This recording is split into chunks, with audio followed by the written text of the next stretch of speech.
असून गडाच्या पश्चिमेच्या बाजूनं यशवंता घोरपडे बंधूपासून द्रोणागिरीचा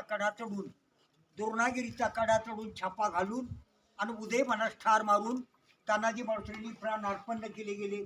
त्यांच्या अद्भुत पराक्रमाची स्मारकशिला म्हणून महाराजांनी एक आपल्याला आठवण म्हणून गेले 400 वर्षापूर्वी गड आला पण सिंह गेला असं म्हणून महाराजांनी आठवण म्हणून ही जी समाधी बांधली. 80 वर्षाच्या शेलार मामानं उदय म्हणूला ठार मारला तो कल्याण दरवाजा आणि त्या कल्याण दरवाज्याची महाराजांनी राजगडाला बातमी समजली. आपला हिंदू सण म्हणून साजरा केला. त्या दिवशी या गडावर होळी पेटवली. गडावरती गंज पेटवून त्याचा निशाणा जिजामाते साहेबांना राजगडावरती तो निशाणा बातमी समजली. नंतर समजल्याच्या नंतर जिजाऊंना म्हटलं गेलं बाळ शिवराजे पहा माझा लाडका कोंढाणा सर झाला, तुम्ही जाऊ शकता आता गडाला असं म्हणून महाराजांनी या सह्याद्रीच्या हृदयातून किमान पक्ष म्हणून आपल्या कृष्ण